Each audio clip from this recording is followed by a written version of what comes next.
Why, hello there. Thank you so very much for those tuning in. I do hope this resonates, and I trust that the right people will be here at the right time to receive this.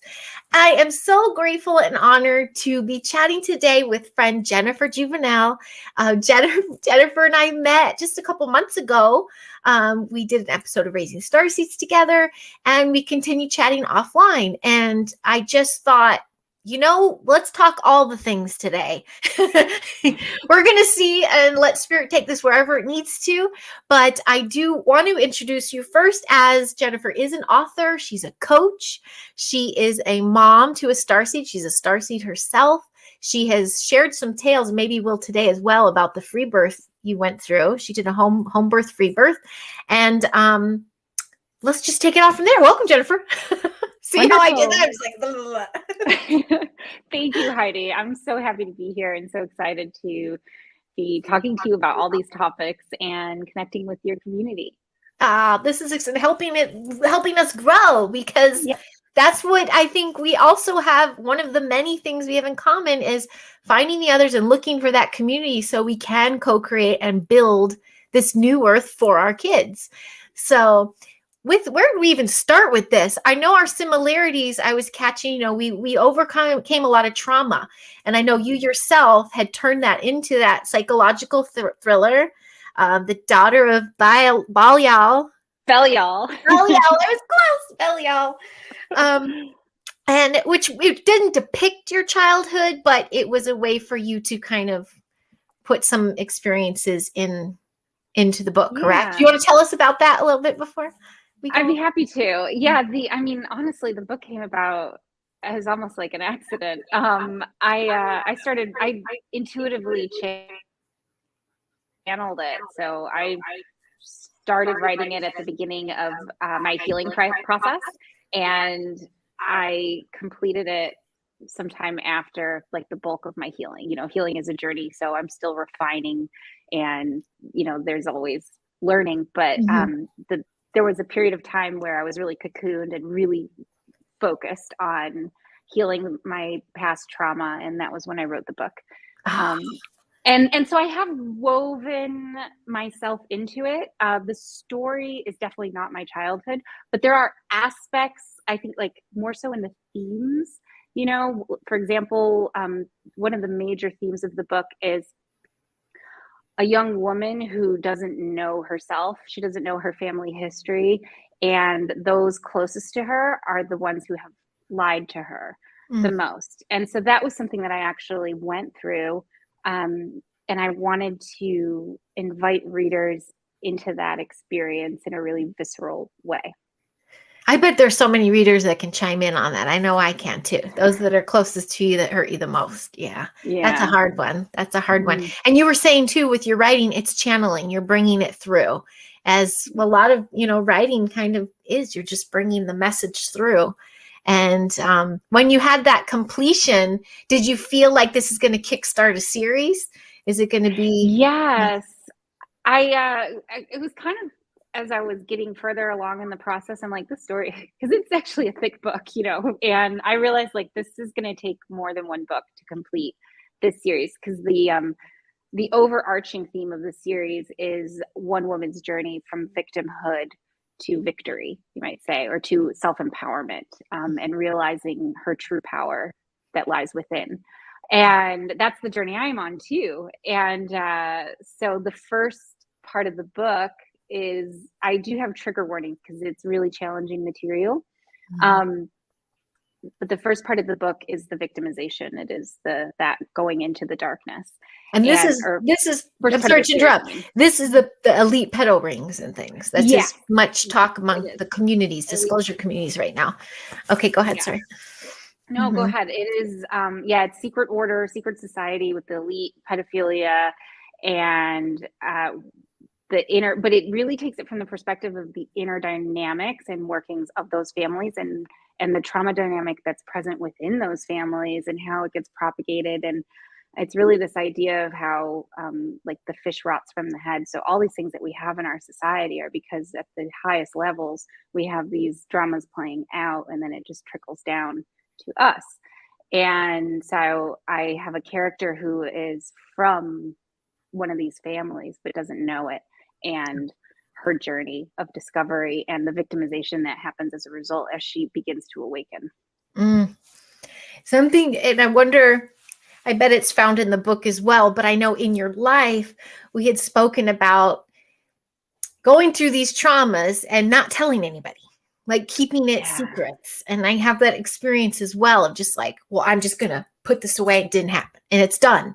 But then you find you keep getting drawn to the dark stuff to kind of like escape or numb out at the same time while be drawn to the light. You're like getting pulled in both depending upon where that memory, I think, is being held. Do you find that book was cathartic? Like you were able to just really put it away where it needs to go, like just bury it all? Like I'm exposing this and releasing it and forgiving it and it's there? Or did you find yourself through the course of writing leaning more into the dark and light again? In my life personally, I was coming more and more into the light through it, letting go of those habits. And that's how I was able to complete the book, because I changed all those patterns that were playing out in my experiences in my life and my behavior. So ultimately the process was one very cathartic and very healing. I had one reviewer say maybe it was a little too cathartic because it's not for everyone. So it really does shine a light on those places that we don't want to look at. And so I honor people who may not be ready for that journey, and that's why I put trigger warnings, but it's funny, people ignore the trigger warnings and read it and then they're surprised that it's as dark as it is. Yeah. And then to know that you kept it all to yourself. Yeah, when we keep those traumas, we don't share. Oh gosh, that's just, I'm so happy you're able to express it and get it out. Thank you. Yeah, and what's interesting too, and I don't know that I fully understand this, is I've written about traumas that actually didn't happen to me. Like I've written about worse things than what happened to me, if that makes sense. Like worse. Honestly, I know. Healing from trauma, you can't compare. Yeah. But I wasn't.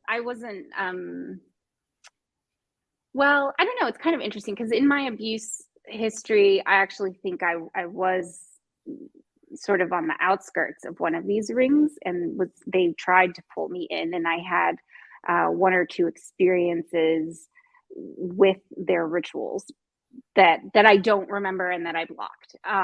But I know enough and I've recovered enough memory to know that that's what happened.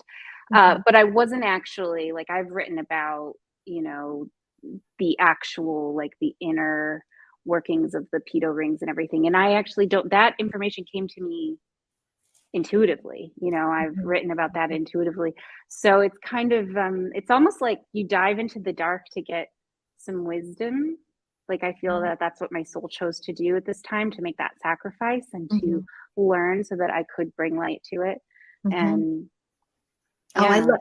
Well, a high vibe segue is something that we've talked about before, is that the feeling of being protected through it all. Like you just knew you were divinely protected.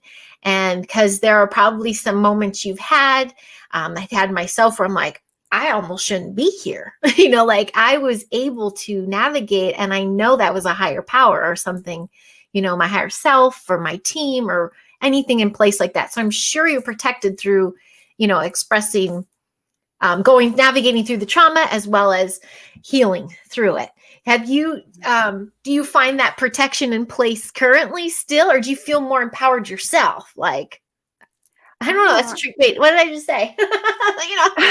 About that divine protection. I love that question. Yes, I agree with you 100%. I had so much protection, especially in those darker times when I wasn't able to protect myself as much. And now that protection is still there when I need it. A couple of years ago, I was still living in Mexico, and it was right after we conceived. I didn't know I was pregnant yet. It was literally the next day. And we were living in a place where it had like some stairs that were very dangerous and rickety, and not rickety, but it's like uneven cement and everything. And I had a fall, and I was heading straight towards a concrete platform. And there was a woman who lived below us who was at the bottom of the stairs, and she literally caught me like a trust fall. And it just, Wow. it was one of those things where I really felt like that fall was very unusual. It was like my foot just disappeared. There was something not right about it. I had done some energy work the night before, and then I cut things like some dark entities from an individual. And so I felt like I had, kind of messed in an area that was not appreciated. Mhm. And perhaps this was, some kind of attack or what have you. Like there was just something bizarre around the whole situation. And of course there was an angel to catch me, like Mother Mary, just with her arms, saved my life. Oh gosh, I love that. Those are beautiful. You probably have a plethora of those. And what about the times where you were lured into the dark? I think that was another similarity where, like, the drugs and alcohol, or, the escapism or something. There's protection there too, because people get lost in that. People can lose their lives in that. And somehow we just get that sense to pull out, or that protection around an event. Like, no, it's going too far. Let's get you out of there. Like, do you have any instances you can recall for that? I've often wondered about that, because in those times, I seem to have some kind of internal mechanism that would pull me back. Like whenever I was getting too far into the drinking, too far into that lifestyle, I would suddenly become intolerant to alcohol. And every time I had like a sip of beer or something, I would throw up. I would get sick. And so it would cut that behavior, because then I wasn't enjoying myself as much. I didn't want to do it, and I'd pull out, and I would tend to get drawn towards more light focused behaviors or things. And so I really did this sort of like yo-yo dance for a long time, where I'd go into the light and then I'd get triggered and seek escapism, and then go too far. I couldn't really go over the edge, but I knew people who did go over the edge, and I was aware of that was possible. But I've always felt really fortunate that for whatever reason, I was pulled back. And my mother was an angel of mine. She really, she allowed me to have a lot of freedom, and she was always, I realize now that she was there to be like, oop, too far. Okay, pluck you out. All right, how about redirect? And she'd do it in such a gentle way that I didn't even know she was doing it. But now that I'm a mom, I'm like, oh, that's what she was doing. Isn't that beautiful? Well, on that note, I'm going to do a hard pivot here with the motherhood. I know even your child came in when you were healed too, correct? Like, you kind of got into this grounded piece of yourself, and then here comes the starseed. Like, yeah, here I'm ready, mama. What was that initial journey like, the pregnancy and did you already know you were going to have a free birth and a home birth? No, I knew I wanted to have a natural birth, but I'd never heard of free birthing. I just knew I wanted a natural birth, and probably not in a hospital, but I was imagining a midwife or something. I really didn't give it too much thought. I felt the soul around me for a couple of years prior, but I had no idea how or when that was going to manifest. So no, I didn't know. It came to me along the journey. Once I found out I was pregnant, the resources and the tools and the people just showed up. They just showed up. And if anyone is unfamiliar with free birth, that basically means it was just you and I think a doula and your husband, right? And you caught your own baby, and you had, was it a lotus birth it's called, when the placenta stays intact? Until it naturally falls off, like the whole thing. I mean, probably as nature intended, but other ways have happened for us for too long, and I think for a reason. But no, you went all old school, natural, like as intended. I hadn't heard of lotus birth. So there's a book that came to me. So I did have a midwife initially who actually I simply uninvited her to the birth, but she was really lovely and supportive with certain areas, like during the pregnancy and after the birth, and has been really helpful.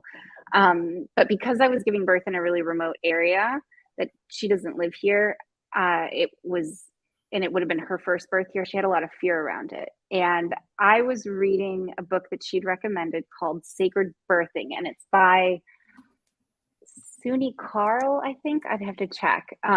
I recommend it to any woman looking to conceive or who's pregnant. It was my Bible. It's where I learned everything about gentle birthing practices, and where I learned about lotus birth, which is, yes, you don't disconnect the placenta and the cord from the baby. You let it fall off naturally.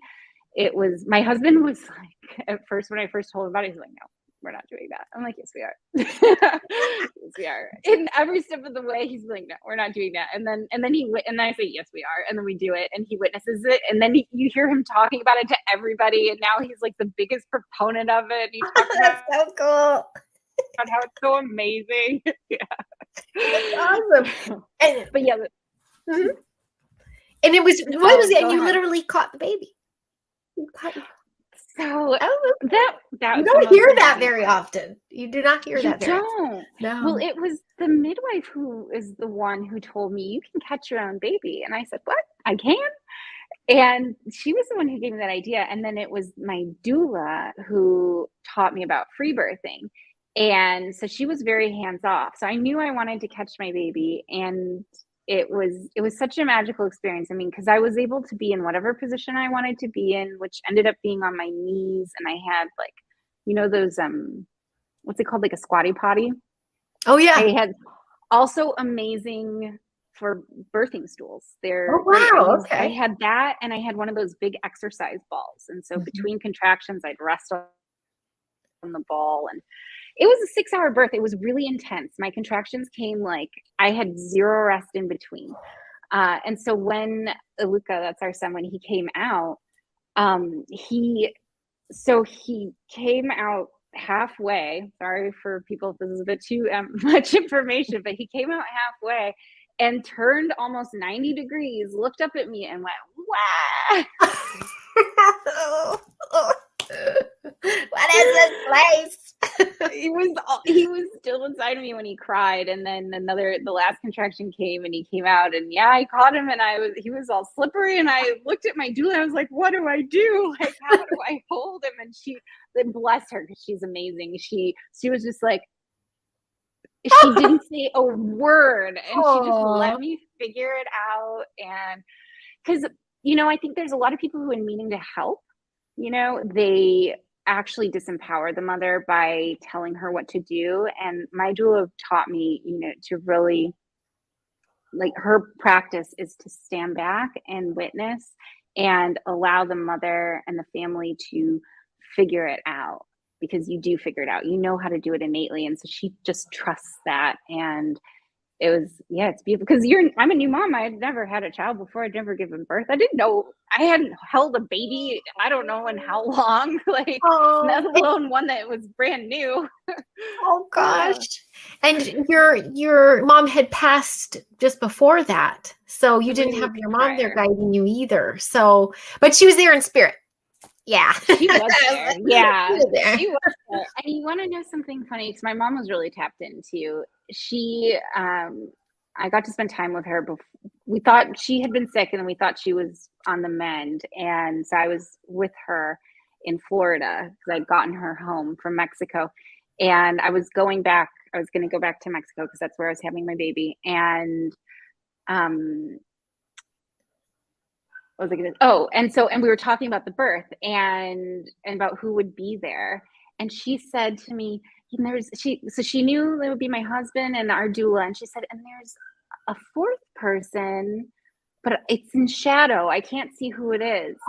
And intuitively, when she said that, I thought, it's you. But I didn't say anything. I didn't speak it to her, but I just thought, oh, it's because she'll be in Florida and she'll be there in spirit. Little did I know that she would pass away just a few weeks later, and she was there in spirit. And my mom loved to hike. She hiked the the Camino de Santiago in Spain. She had done that, and she was planning to do it again. And so our doula taught us about the mountain that you go up in childbirth, and it represents the levels of consciousness. And really, you're going up the mountain, but you're going down in brainwaves.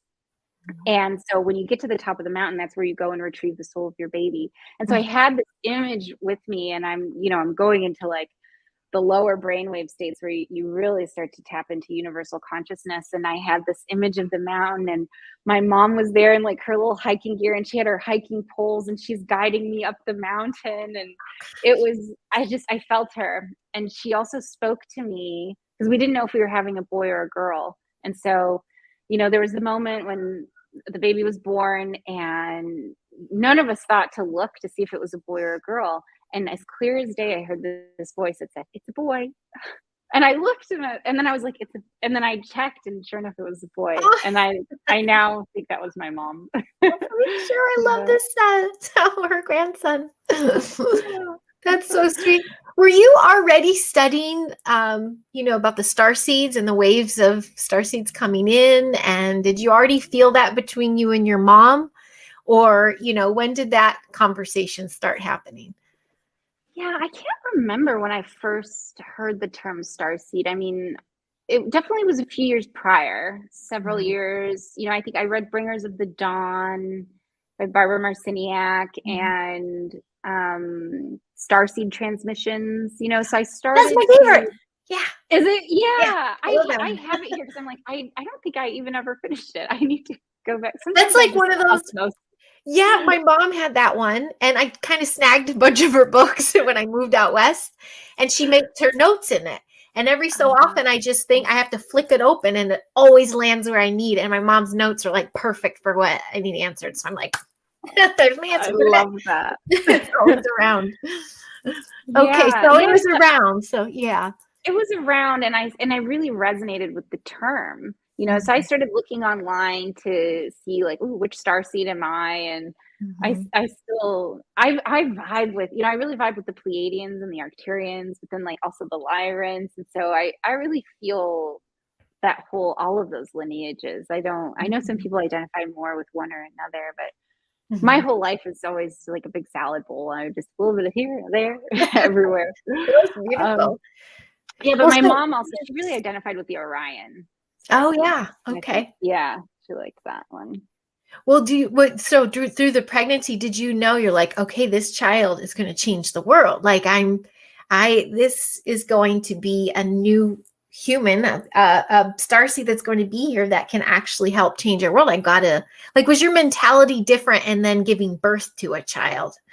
Knowing you were, because I just come across moms that are just not tuned into Western med, but they're like feeling the pressure of, oh, now I got to take care of this child. And others are like, oh, more reinforcements are coming in. We got more star beings coming in to help. Like, this is exciting.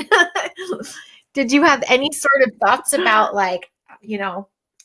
I don't know where I'm going this, other than I think I'm trying to segue into, creating that new Earth system that we need to protect our stars. Yeah.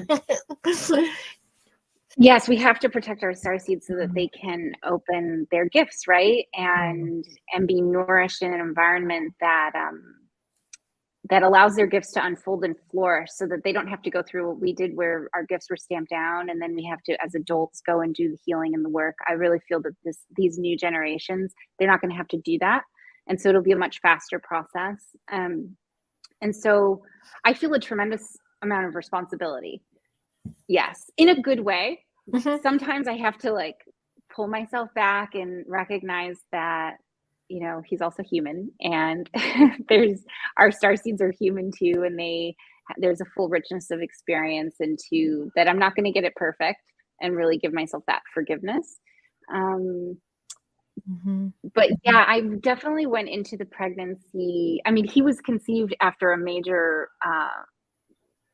energy, like a major session of energy work that I did. So the vibe was very high. He was conceived that very night. Yeah. And that's huge right there. It is, right? Yeah. And you were already living in Mexico? Because I know you were saying you wanted to give birth in Mexico. You knew you wanted to stay in Mexico to have your child and to raise your family. Because you were born in Hollywood.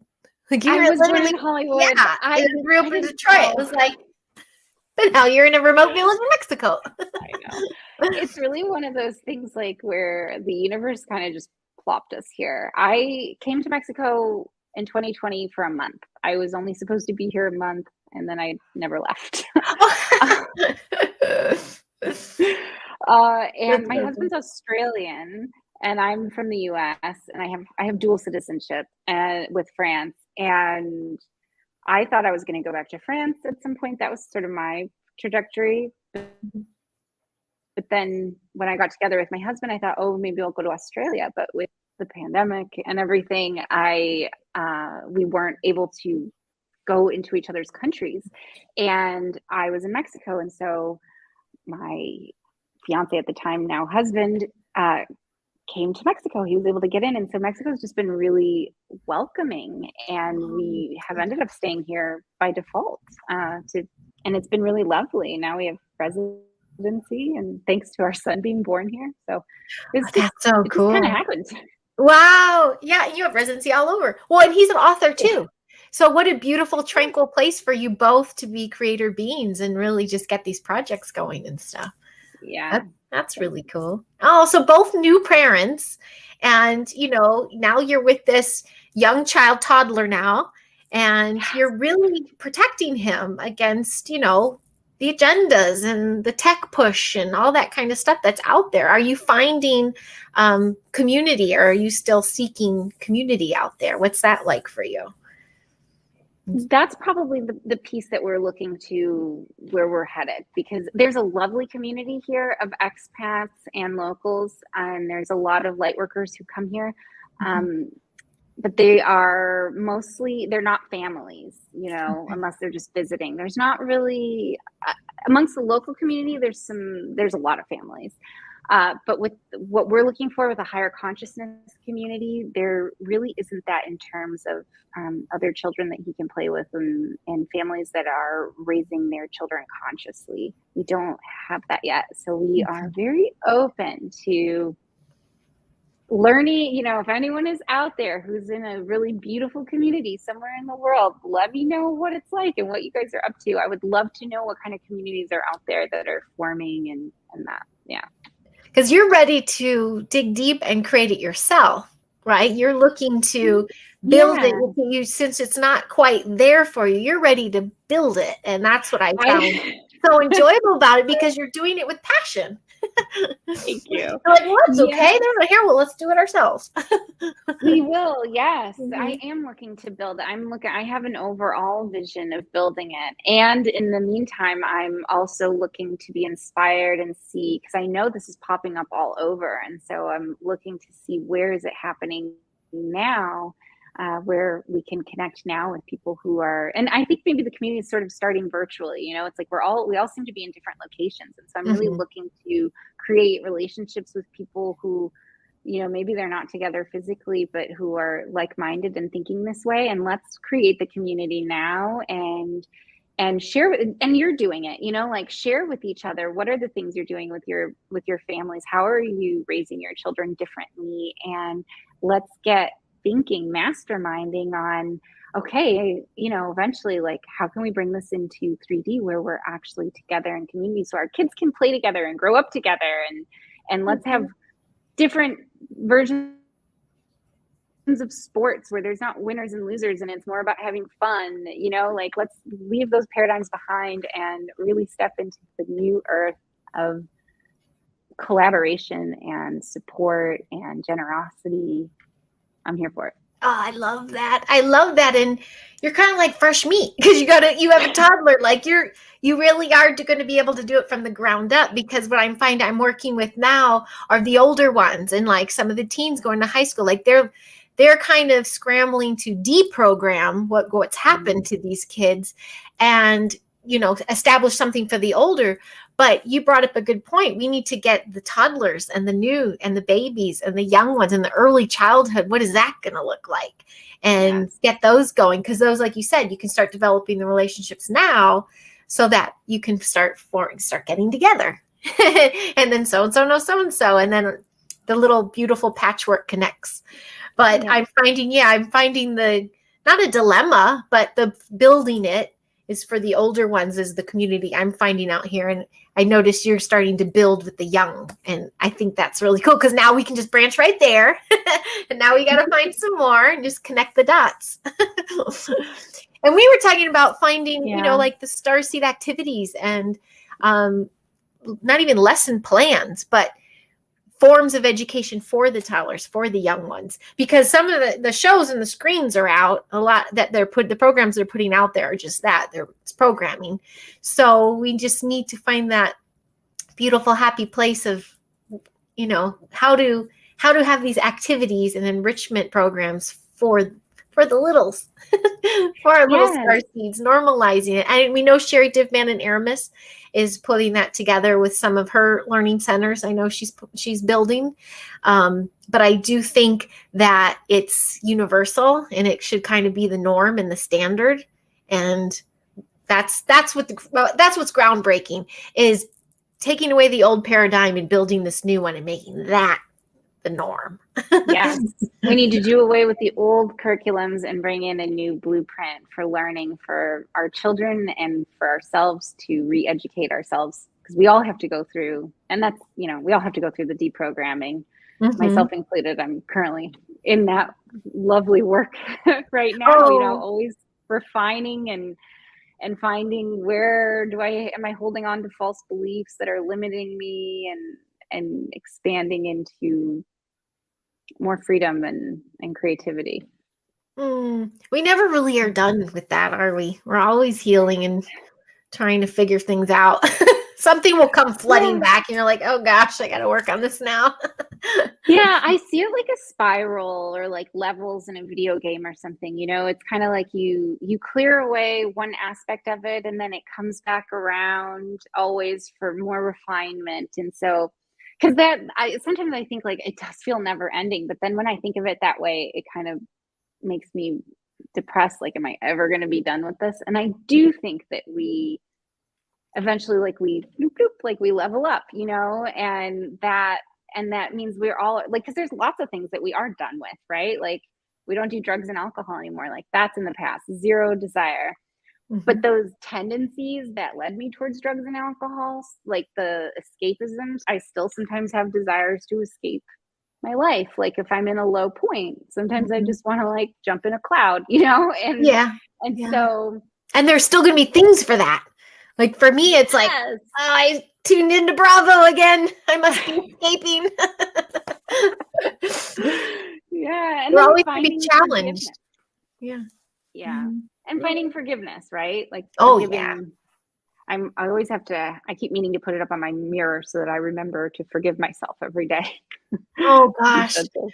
I forgive myself, and I just went through a huge round of forgiving, like even family members, because you see the patterns of maybe your own demeanor, and you could be like, I got that from so-and-so. And it's like, you picked up because this is what was taught to you, but where did they get it from? They were taught by somebody too. So it's really ongoing, never ending work.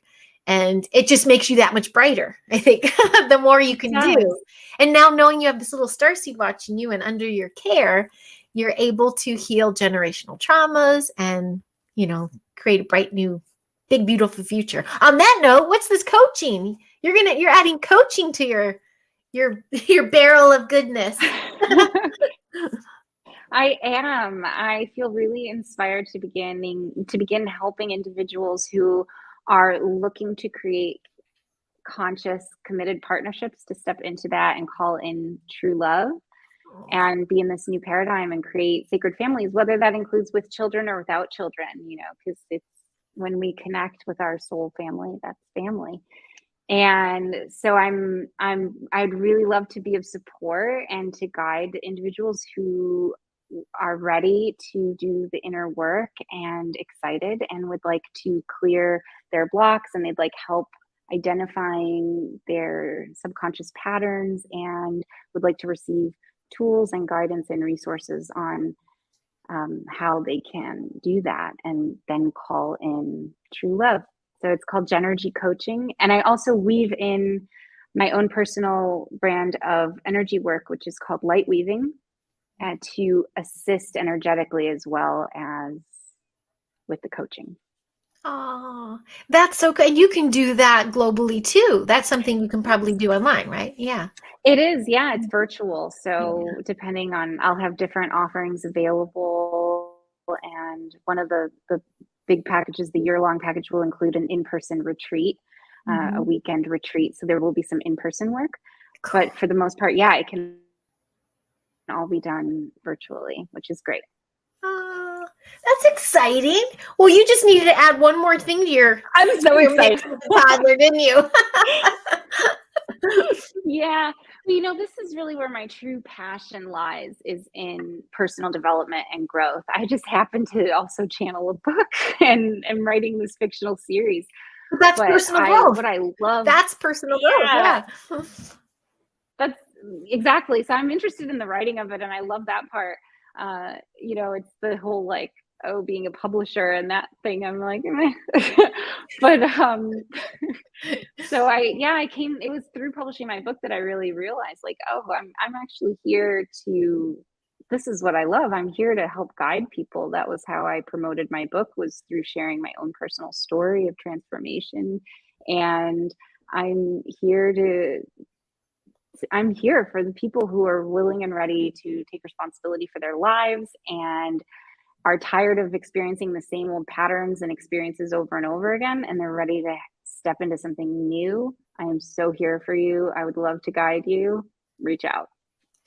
I think that's really exciting because there are so many waves of people that are like, that's it. Let's do this. I'm ready. Like, show me what it is. Like, hold up the mirror. I want to see what's going on with myself. And I'm finding that more often than not, people are like, give it to me. Like, let's do this. Help me out. So I'm really excited for you to get this big influx of clients because people are seeking it. They're seeking to have someone reflect for them or with them, on them, and show them their truth and help them work through it by somebody who's worked through and it's a so lot helpful. of stuff. Yeah, by someone who can hold that container and hold that safety, because when you're in transformation, it's such a fragile thing, right? It's almost like a strong wind could kind of knock you over. And so for individuals who really would love to be supported in that and not feel like they have to do it all on their own, it can accelerate your growth.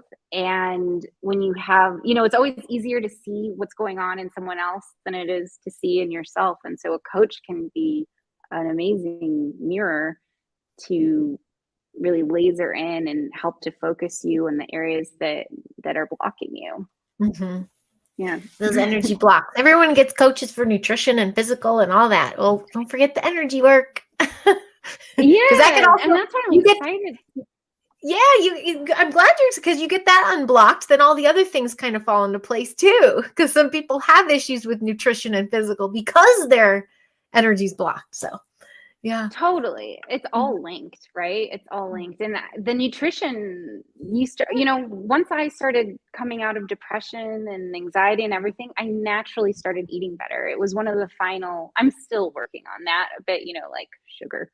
But I eat so much better now than I used to, like no fast food and things. I mean, I used to do all the bad stuff, and that's okay. It's like we all grow in our own time and come to our own realizations. And at that time, that was comforting for me. Mm-hmm. But once you begin to transform internally and shift, you naturally want to eat better because you love yourself more and you want to do things that nourish you and take care of you. Mm-hmm. And then if you do have a treat or you do, like the dog, can you guys let him out? Thank you, Charlie. And there's Bo. Every single time. Yeah, but when you do have something, like we still have In and Out. We've had that experience recently, and it's like we just enjoyed it, and then we let it go. Exactly. It wasn't everything like in moderation. Yeah, everything in moderation, and it wasn't in a form of escapism, which is what food used to be for me. And I escaped big time, or it was actually a form of control. It was eating disorders and food and all that, part of the trauma to cover up the past traumas I had. It was like trauma upon trauma upon trauma. And all it was escapism and burying yourself into something, ultimately to have control. And so you uncover those layers and you release all that stuff, and then you just don't have those cravings and tendencies much anymore. So, and then I do live with a giant who's 350 pounds. So once in a while we have some treat days. But he also lets me teach him a few things too. So do you need that Coca-Cola at night before you go to sleep? He gets the Mexican Cokes because he's like, I told you it's clean. It's the cleaner one. I go, sugar and caffeine before bed. Okay. Have fun sleeping. Let's see how that works out for you. That's how I coach him. I kind of do the, you sure? Well, you'd be an excellent coach, I think, for all ages. Thank you. Do you find you want to work mostly with adults, or are you going to find yourself working with children, or do you want to find that team of people to help work with the early childhood and work with your child? Yeah, at this time, I'm interested in working with adults. Yeah, because I'm really looking to help people call in love and true love, and to remove to clear through the issues and the patterns that are blocking love and blocking. And really, it's not even, because sometimes there's people who think that, oh, I really want to be in a relationship, and actually maybe their heart is desiring something else, but it's this kind of societal pressure that they think that they need to be in a relationship to fulfill something. And so I'm really interested in helping people identify what is their true heart desire and then step into that. And so whatever form that takes, I call that love and stepping into that. Yeah. Oh, you've done your groundwork. You are ready to go. I love this. Beautiful. When we're in that space of love and in our heart space, so much can grow from that. And honestly, that's when you call in a lot of the starseeds too. You need those sacred unions to call in, because they're just out there waiting. They're waiting to come on through. And it's best to do through, I think, the sacred union. I mean, I hesitate to say best, because I know my two children came through trauma and came through, I still go like, really? Like, that's who we picked? Like, that's who they picked to come through? And I'm like, but I get it, because it woke me up and activated me, but it's someone not in our life anymore. But you get the sacred unions going, and then you bring in those star seeds. Like you said, you had all the energy work done, and you were in the highest, most vibration, and you conceived in that moment. I'm like, wow, that's electrifying. Yeah, it's I think I agree. I mean, it's not like there's a right way and a wrong way to do it. Personally, I feel that one of my missions in life is to call in and call in the love, call in the divine love that's here for us. And so in whatever form that takes, it's really about clearing the distortions and our blocks to love. So through that, moving forward, we do need to call back the sacred union. I think for the future of our children, that's one of the things that has come under attack, right? Is breaking apart the family. And my mom was a judge, and for many years she worked in family law. She did criminal, and then she switched and did family. And on the side, I'll just share this. She began a coalition to help, because she was doing divorces, but she wanted to actually help prevent divorce. And so she began a coalition. It was like Coalition for Marriage and Family. And she was doing, what do they call it? Grassroots, outreach, and trying to educate people in the community and provide assistance to maybe struggling families, so that to prevent the rate of divorce and keep families together. And she said, yeah, but she was trying to do it within the system, within the structure. Yes. And she said, never in her life did she get in more trouble within, the inner politics of being a judge than when she went after trying to help families. All of a sudden, she got slammed in the media. Her reputation she just came under brutal attack to the point where she wasn't able to continue the work. Oh my God. And when I was writing down my mission coming through of where I see it in sacred families came out, at first I felt a little bit of fear come up around it. And then I thought about my mom, and I thought, oh, you want me to continue your work? That's what's happening. And this felt so much love for, but that's one of the areas that have really been destroyed. And so Mhm. it's not to say, you know, my mom was a single mom. I also came through trauma. It's not to deny those experiences, but it also doesn't mean that we want to propagate them and continue them, right? Like we're looking towards Right. creating. Yeah. We're That's products of it, so we can teach it to go, I know we're good, but let's just not let this be yeah, normal. Let's try to, there's a better yeah, way. there's another There's way another here. way, an easier way. Wow, Yeah. I love that you shared that, because when you first said about her being a judge, I immediately thought of, all the issues that come around with that and what she must have seen. And Oh, especially being a judge for family law, that's just so taxing on the heart. I'm sure that was very difficult to be a part of, but she probably saw a lot of things happen under, behind the scenes that, yeah. And and she there said she she was, was going for it, trying to flip it light. I yeah. love it. I know. Yeah, that was one of her big lessons, was learning, and that's one of our ancestral family lessons, because I have a lot of people on that side of the family who tried to make changes within the system. And Mhm. my mom was the first one to break into the system and get in and get elected. And she realized, oh, you can't. You need to redo the system. And so I come along, and I was telling her, like, you need to quit trying to change the politics. Like, forget it. It's Hegelian dialectics. You don't need to vote. You just need to create a new system. And she was starting to come around to that. But that was a big programming. But she did realize that this solution, and she honored, where I was coming from, because she knew the solution would come from outside of the system, that it just is too, the system is built in a way that doesn't allow a change, right? Because the structure, the actual foundation of it, the structure of it, is to enforce those limiting principles. So it has to come from the outside. It has to be rebuilt. And that's just one of many of all Exactly. systems that need to be rebuilt. Do you think there's any other ancestral stories or truths that can be used in building the new earth kind of systems? I mean, I just feel like if we do tap into that ancestral way of doing things through the heart, there's this way to start building the foundation and get it going, because those ancestral ways of doing stuff were infiltrated right there, and flipped, Yeah. inverted.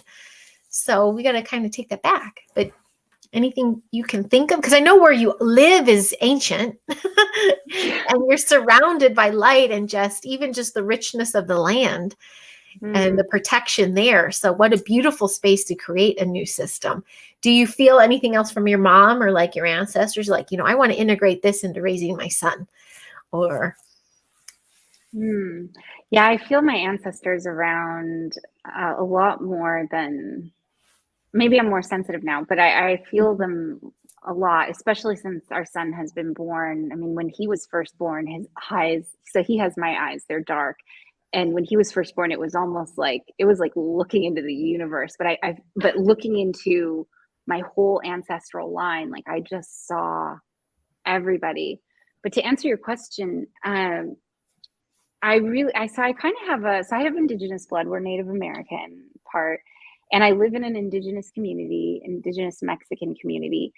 And, but I didn't grow up with those traditions, and I didn't really grow up with any formal traditions. I mean, there was a little bit here and there, but nothing that ever restricted me too much or was too much of an ideology. It was very kind of dabbled here and there and there. My mom had that kind of vibe.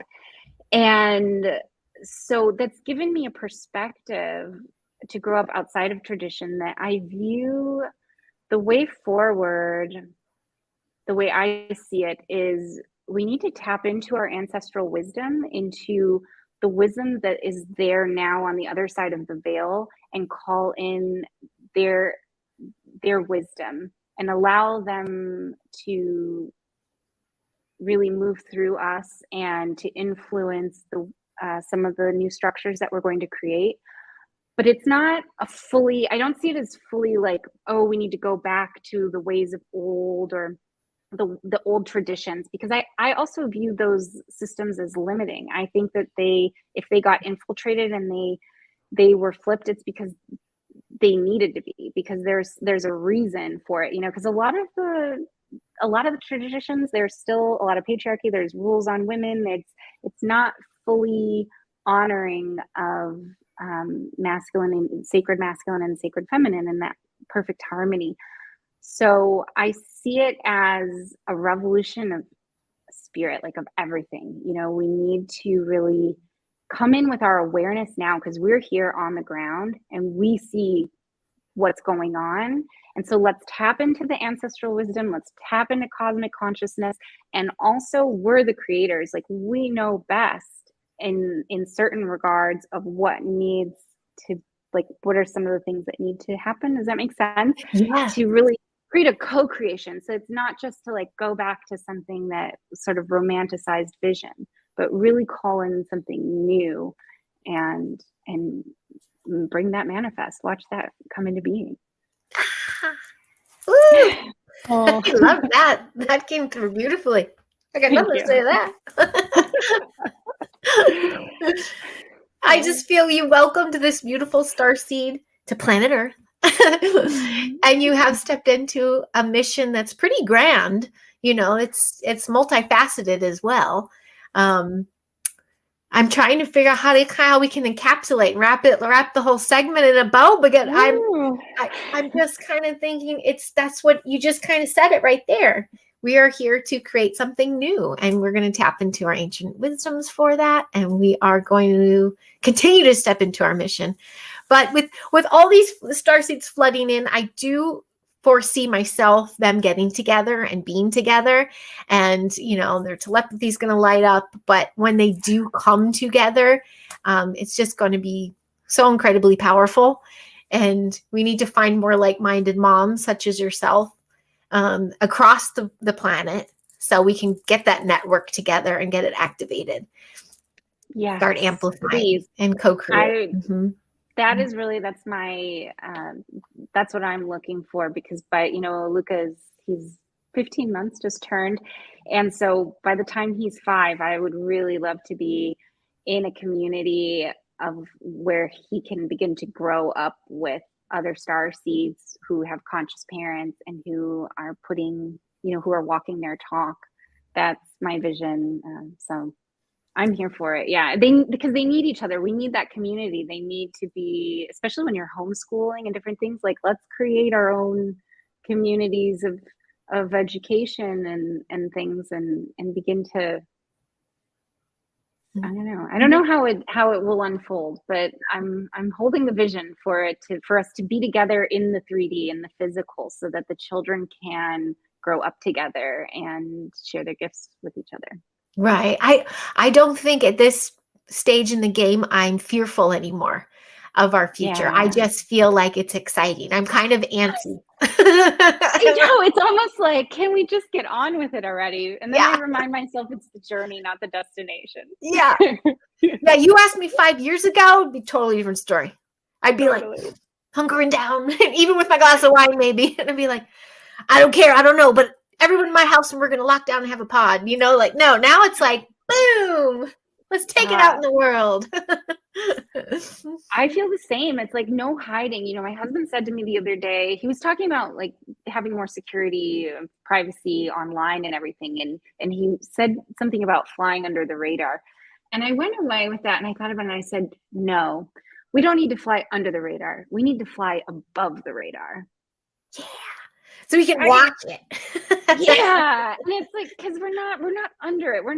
I'm not afraid anymore either. Like, I tell the dark, if I'm going to communicate with them, I say, watch me, go ahead. You're not allowed to come in. You're not allowed to, participate, but witness, go ahead and witness, watch what we're capable of. Look and see what humanity is capable of. And I know humanity is capable of it, because we are all born with that beautiful seed of potential and of greatness within us, and we just have to unlock it and activate others and let it fly free. And that's why I love you so much, because you're doing that, and it's so I'm doing my best. But same as you, overcame trauma, and at an older age, especially after having kids, did I realize the depths of the trauma and traumas time and again. And so I'm just sitting there going, wow, that is a storyline that cripples people, or that becomes their victimhood story. And it's like, we flipped it. It's like, no, it's not my victimhood story. That's my manual of how not to do things. I can change things up now because I went through all that. So you're welcome. And it's where your gifts lie. There's so many gifts in our wounds and in those stories that we flip the script on them. As soon as we take responsibility and ownership and are no longer in the victimhood of this happened to me and I don't deserve it, and look at it. I love that. That's my manual. Yes, that's my manual. And oh, look, there's a gem. Let me take that with me, put that in my heart, shine it back out. Yeah. It's beautiful. Oh gosh. And I put it to practice because I have an almost teen. So we're on some sensitive grounds. And that's kind of when I hate using the word issue, but when I became very sensitive to how I looked, or, my placement around others, it turned not ego in a ego, but like an insecurity, like you could, and plus being an energy worker, you feel all this energy.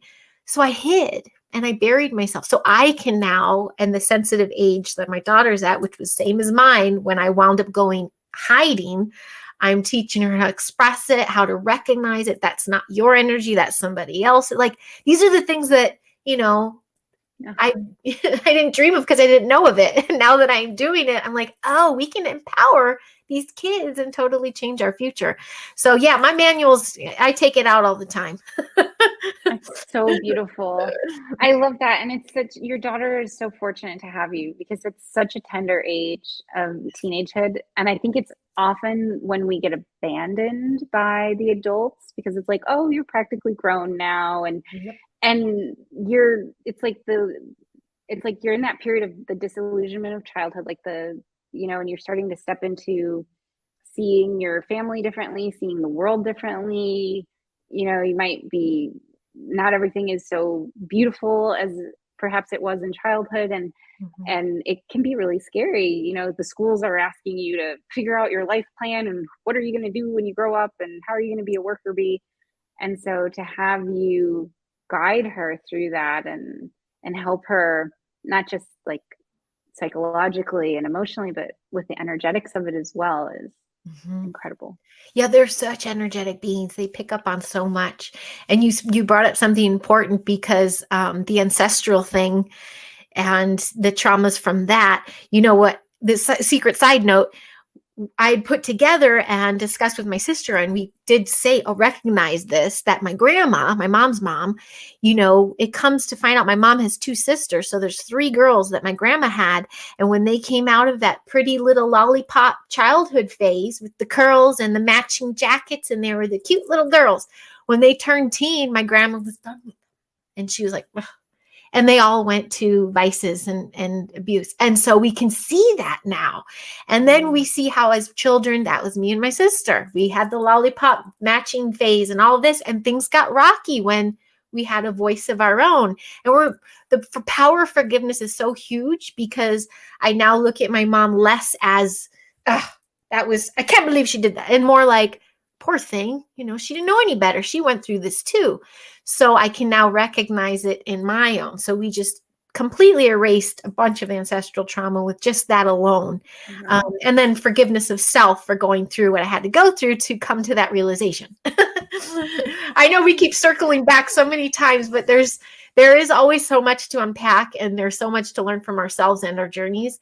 But my most favorite thing is learning from others such as yourself, who take the time to not just talk with me, but to share your journey and your choices and your stories with others. And I guess that's the natural kind of wind down in a way. This is just one side, everybody. This is more of the author side of Miss Jennifer. And I'm excited to see what you come up with next with all this. But I'm truly excited to see how the coaching, becomes coming more in fruition and your client base grows. And I'm so excited because I can almost actually picture your community. Like I can see it. I can see the children running wild and free. And I can see you standing in the background. I wonder, you know your human design? Are you a projector? Yes. No, I've been really looking into human design lately. So it's funny that you should ask. I am a manifesting generator with emotional authority. That's why, because I see you being like, boom. And then I'm like, no, she's going to actually do it too. I'm a projector. I'm like, this sounds good. You should do it. You know, but you're like, this sounds good. I'm going to do it. And you're doing it. Yes. So, Thank you. That's so cool. I'd be very curious to see what your husband and son are too. I like human design. Yeah, Luca has I haven't looked in depth into his yet, but he has a really powerful one. I can imagine. Yeah, he's got an open heart center. Oh, I love that. Yeah. I had there's a half there, but the part my husband has is the one I was missing.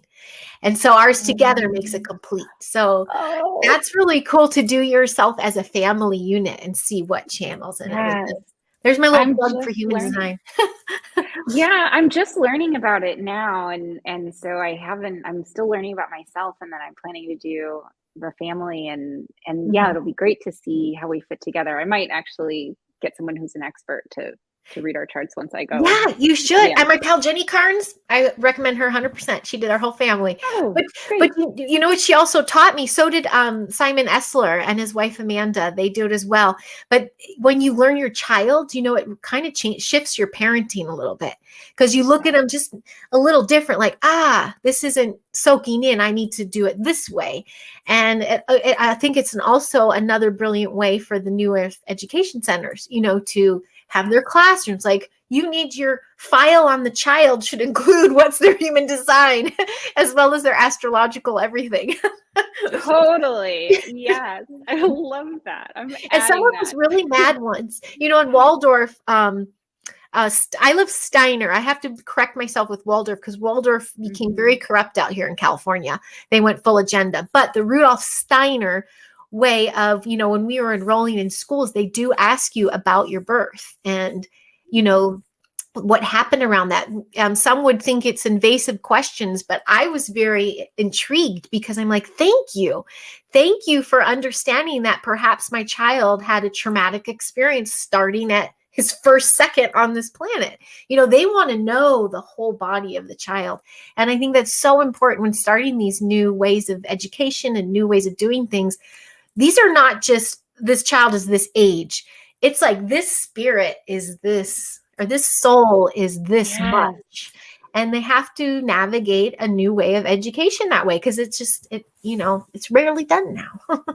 So there's our next talk. That. Thank you for bringing that up, because it's really important to look at our children not just as children, but as souls who have had many incarnations and who are bringing in this wisdom. And within an educational context, I hadn't thought of that yet, and so thank you for that, because it's definitely something I'm going to add to my vision list that I have. Taking forward. Adding Heidi to the mastermind. The master blueprint. Well, that's what we do. We riff and we come up with these things. Yes. Well, thank you for riffing with me today. I know I bounced all over the place. Mommyhood just took us on different journeys today. And when we got to meet, I think my brain was like, gardeners, dogs. Like, that's what moms do. So, but we are here to bring it together, and our passion of, you know, delivering the message of keeping our children's mind, body, and will, you know, treasured and protected and intact and ready to navigate our future is just everything to me. And overcoming trauma is, we can do it. We got this. You can do it. Yes. Look at this. Look at these shiny lenses. Yeah. Yes. So if we can do it, so can anyone out there. It just takes persistence, dedication, and a strong desire to. And shout out to our ancestors who are protecting us, and yes, and our teams. Team Galactic. Well, thank you, Jennifer. Where else can anyone find you? I know you're not suppressed under radar. You're flying over radar. So yeah, I know you're on Instagram and you do some live on Instagram. Where else can people find you? Yeah, I'm on Instagram at Juvenelle, and I'm on Facebook. You can friend me, Jennifer Juvenelle. I also have an author page, Jennifer Juvenelle Author. So those are the main places to find me. You can contact me directly through my website. There's a contact form, or on Facebook or Instagram with a DM. Mm-hmm. Perfect. And I'm still very serious about aligning you with my pal Jessica. You know, like we said, herding moms, homeschool moms is like herding cats. So it's hard to get us all on the same page, but we will talk again, because just as you speaking today, I think that's one of, part of your blueprint. I think she's going to be a key speaker there. So I'd love to catch you again very soon, Jennifer. So hopefully everyone, you'll be seeing us again, and Miss Jennifer Juvenelle again. I'm so excited. Thank you so much, Heidi, for having me on. This has been amazing. Well, thank you. This is just the kickoff. We got so much co-creation to do. Waited for this so many times. My best to your hubby and your son, and my best to everybody. You all take care, and thank you everybody for tuning in. Please let us know how it resonates. Thank you.